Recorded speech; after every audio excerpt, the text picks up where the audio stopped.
Hi everyone, it's Nicola Burton from The Music Means Business. Today on The Music Reel, I have Manny, Michael and Mark with me, the Pushy team.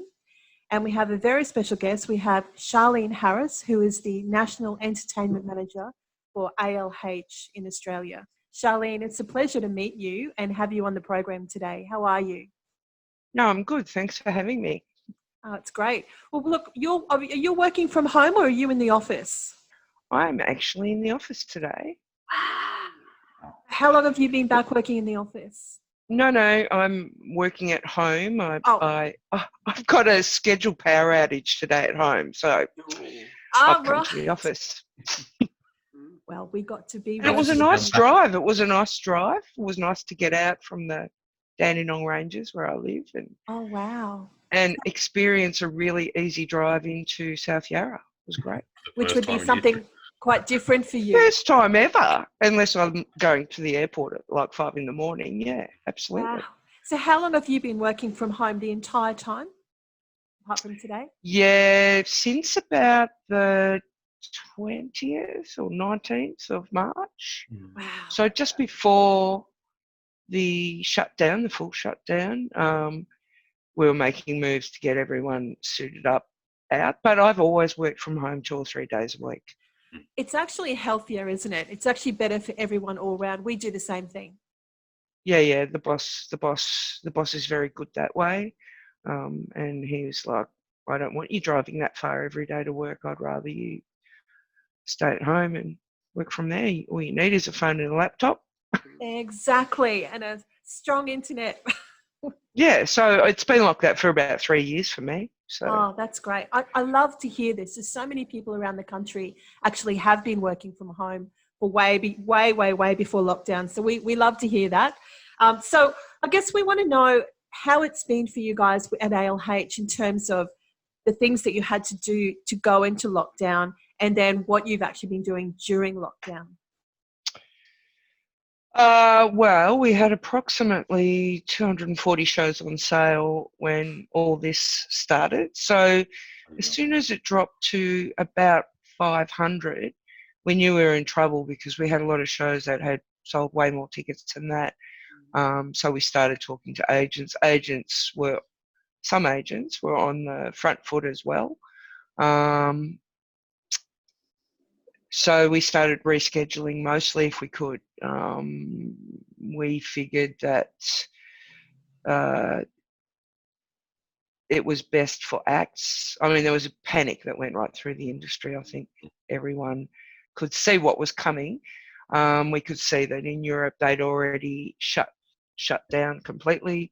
Because we had some American contacts, they were sort of sending us a global what was happening all through all countries in Europe and America. So we could see that this isn't looking good. Like, we think we're going to be completely closed. At that stage, I was the negative Nancy, I have to say. And everyone's like, we're pretty much glass half full people in ALH. So it was like, no, I don't think that's going to happen. We'll be right. But you knew.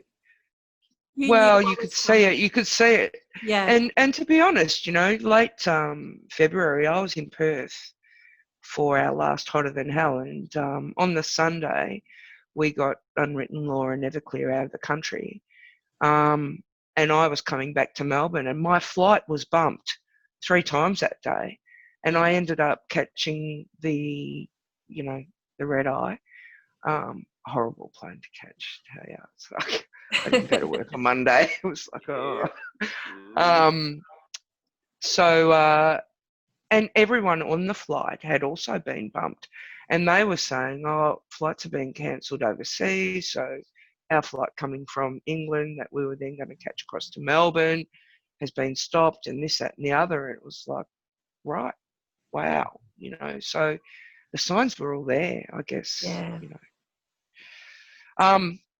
So yeah, look, lots of changing around. We probably had 50 or 60 cancellations. Oh, wow. And that was mostly because it was international acts or acts that maybe were coming back together after a long time. Mm-hmm. And wanted to wait and see what happened. They didn't want to necessarily reschedule and then have to do that again. Then we had others that wanted to reschedule for June and July because, we'll be back. Nope. So I think in those early days, there was just such a wide variety of ideas of what it was going to mean and how long it was going to go for, and a lot of confidence back then. I don't think it's quite the same now. No, definitely not. Definitely not. So guys, what questions have you got for Sharlene in terms of moving forward? I guess from my point of view, we're in the same sort of boat, Sharlene. We just had so many bookings on a national basis through all territories of Australia. And, same with us, we're, half full sort of people as well. It was a surreal experience. So my concern is now, yes, we're gradually ramping up. We can sense that there's a time frame, they're saying from a certain point in July we can open to 100 capacity. Well, that brings a certain range of artists into certain venues, etc. We're sort of gearing up now from September this year, hoping that we'll get to, capacities of 500 and beyond from September onwards. My question to you is, knowing that, we're still going to have some limitations with social distancing, what are the contingencies from ALH to comply with what is required to get the relevant numbers in the venues? Because a floor space of 500 square feet, when you're allocating one person per 4 square meters, limits the capacity. So what do we now will say from an agent management, point of view, liaising with a venue? What do you say to artists which at one point had come in with quite high guarantees based on the capacities? Do we now need to get realistic from your point of view, in terms of what the capacities and deals are? Well, I think you answered yourself there. Yes, definitely. Look, the reality is every state's different, and all the venues are different sizes, and not just ours, every venue. I worry about the small independent music venues that, are so important in the music ecosystem. Mm-hmm. They don't necessarily do food and all those other things, and they can't necessarily, operate the same way that we can.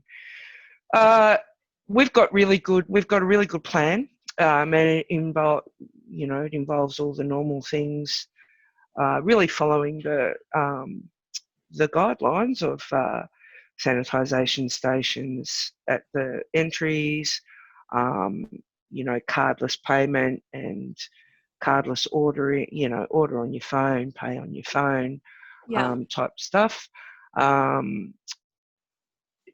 No caddies or cutlery or anything in communal areas, and really good signage, front of house, back of house, really good cleaning, hygiene, almost monitor on all the time, cleaning things and sanitising. So that's been ticked off in other states. I think it's really comprehensive compared to some that I've seen. So we're pretty happy with that, and the governments are really happy with it too. So that's good. Manny, the reality is, if we go to 200, say, like at the moment we're talking about 100 in some states, maybe in the middle of June, end of June, in Victoria, middle of July, possibly. For us to make money, and this is just bars and food, so this is not entertainment spaces and gathering. So at least then we can separate them by tables, blah, blah, blah. But for us, we're going to have to turn those tables over, because we've got venues that can seat 400 that are going to be brought severely back in numbers and in time limits.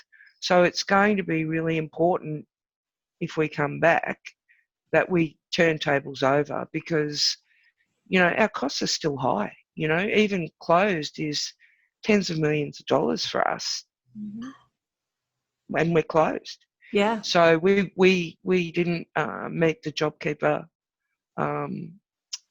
criteria. Wow. So we're really lucky though. Woolworths are our, mothership, and took 5,500 of our staff. My entire team are working for Dan Murphy's, Right. and learning all sorts of new things. So we're really indebted to them and reaching out and helping out as much as they could. Great. Brilliant. Wow. Does that answer your question, Maddie?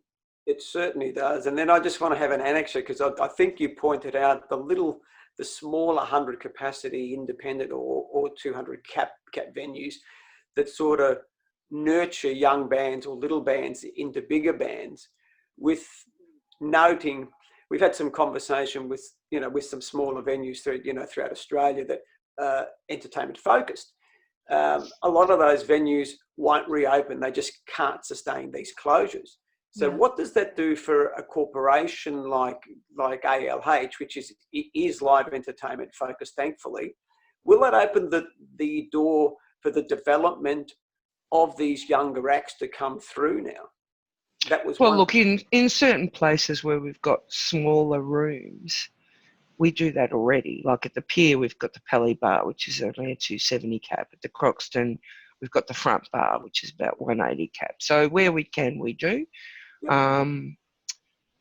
The problem is in most venues around the country, the room's not a dedicated entertainment space. Entertainment is part of our business. In the regional areas, it could be a public bar, a function room, or even a bistro that's converting over. You can't have real estate empty these days. No. It's expensive. And in those regional areas, it's to wait for acts to come through and to have the full rig and everything sitting there, that's money being burnt unless it's having constant use. So it's difficult. For us, our business is, many facets, and entertainment's part of it. And it's, yes, we support it in a big way. We spend, between $32 and $35 million a year on entertainment. Wow. Live entertainment. So that's huge. We are definitely on board. Oh yeah. But yeah, a lot of our rooms are huge, Manny. And it's really hard. We used to do, we were a partner with Ariel Blum in Grid right from day one at the Elstonwick Hotel, and then later in other hotels. And I think we ran it for 4 years. It's now national and government supported, which is the way it needed to go, because the sorts of talent that we were bringing in, or that were signing up, and that Ariel was working with, sometimes they were young and they didn't fit a licensed audience. So it needed to go to places where everybody had access, and that might be town halls or, government, not licensed premise, put it that way. So, with much pain, we said, look, go apply for some government funding, take it to the next level. And, and that has happened. So that's the difficulty, isn't it? Is that it is. But yeah, we will, and we do. And even now, sometimes, in Mackay, our room is only 280 to 300 at the most. In different places, there's small venues. In Dunsborough, we can make that a 200, 400 or 600 cap. And we can also go outside and make it 2,500. Yeah. So, Great. Great. Well, look, I guess we'll see. But look, we don't want to see, we want to support those small operators however we can, and be that as a voice, or, I'm involved with Music Victoria, and the bookers get together every week, and we don't want to see them fall over. They're really important to the overall culture. Yeah, good to hear. Absolutely. Yeah, well, one of the success stories that we've had has been the Victory Hotel that Michael here has been instrumental in working very closely with your team up in Queensland. So, Michael, I guess you might have some thoughts and some questions for Sharlene, because that's been, it's like a flagship almost. So much work has gone into building that venue. It'll be quite different once we get out of lockdown. Michael. Yeah, hi Charlene. I think on the local front, you know, getting our heads out of touring and that sort of thing. How do you see, you know, what sort of pathway back do you sort of see for local venues? Do you sort of see that maybe because there's not as much touring coming in and different things like that, that the local venue and the local pub will kind of start to sort of make a bit more of a comeback? That's hard to say. I think everyone's going to be going slow. You know, obviously we've had our legs swept out from under us. We've got to build confidence back in customers. Yes. The obvious pathway is soloists and duos, you know, something that is affordable. But, you know, how do we even have a cover band or a tribute band or any local acts, you know? How do we do that? And when do we do that? That's sort of the unknown question at the moment.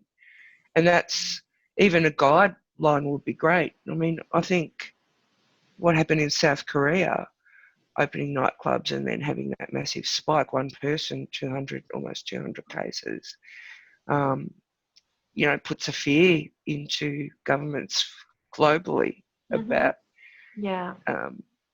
going to that environment.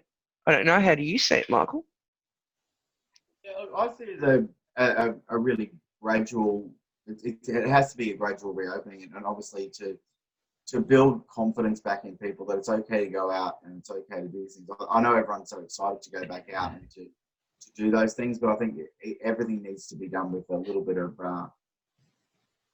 caution, I suppose, is probably the best way to put it. But I know for us, it's all about supporting our venues to try and help them rebuild and to make up ground. And I think this is probably a time where marketing is probably more important than ever. And the stories that they tell to, you know, people on social media or through websites, I think that's going to be the really important thing, is the marketing plan to get back, you know, to some type of normality. I think that marketing needs to start now, to be honest. I think, Agreed. you know, the trend, and that's not a hard sell or anything like that. No. That's, you know, people, we're seeing it in bottle shops, we're seeing it in supermarkets. Data says that the sorts of things people are downloading, old movies, things they love, nostalgic things, people have gone. You know, there's been a move away from craft beers, not completely, of course, but there's a lot of 4X Gold and VB being sold. Right. There's a lot of comfort foods being sold, right. and all the old favourites. So I think we need to be reminding people of the good times they've had in venues, and just and I think it's really going to be about local areas. I think people have really tuned in to their local communities in ways they never have before. Exactly. So I think that's a real positive, and I think people might be less inclined to go into, you know, highly populated areas unless they live there, you know. Exactly. So there's a lot of room for a change to take place in the way people consume their music, maybe. So although we might not be able to have those big banging things going on, we might be able to have lots of really small stuff locally. Agreed. Agreed. We feel like it's a bit of an opportunity to reboot and get that focus back on the local. But as Michael said, it's a partnership between agents, managers, artists, and venues with marketing moving forward. That's what we're all about. It's like, let's get this show back on the road. Everyone's sick of being at home. Let's get back out to your local pub, reconnect with your local community, And that's what, you know, that's what we are encouraging our music for workforce to do, is keep it local and get those stories out there, because otherwise it's the same old, same old. And life is very different now post-COVID. We're not going to go back to the way that we were for a very long time. So it's almost a return to the 80s. It is. Isn't it, Manny? It is. I'm loving it. Where the local venues, you know, was supported by locally. And I agree with you, Sharlene. Yeah. People trying to move inner city into, you know, city-centric venues where there's huge clusters of people, I think they'll avoid that. And, you know, I think it'll be to the benefit of places like Frankston, Mornington, Dandenong Ranges, you know, all those outer suburban venues, you know, the Hallam Hotel. They won't want to go, you know, into the city to, you know, interface with tens of thousands of people. I think it's great. I think it's brilliant. No, that's great. Look, Sharlene, thank you so much for taking the time to talk to us today. You've given artists a lot to think about, and that's why we're doing this, so that everyone in the music business is on board with the new model. Forget about what it was like before. This is the new way moving forward, and it is definitely a partnership. We're all in this together. We actually really are, and it's all about getting it back to live and local. So, Sharlene, we really appreciate your insights and your wisdom today. Thank you so much. Thanks, guys. Thanks, all right, Sharlene. and we will talk to you very soon. Take care, Cheers, everyone. Sharlene. Cheers. Bye.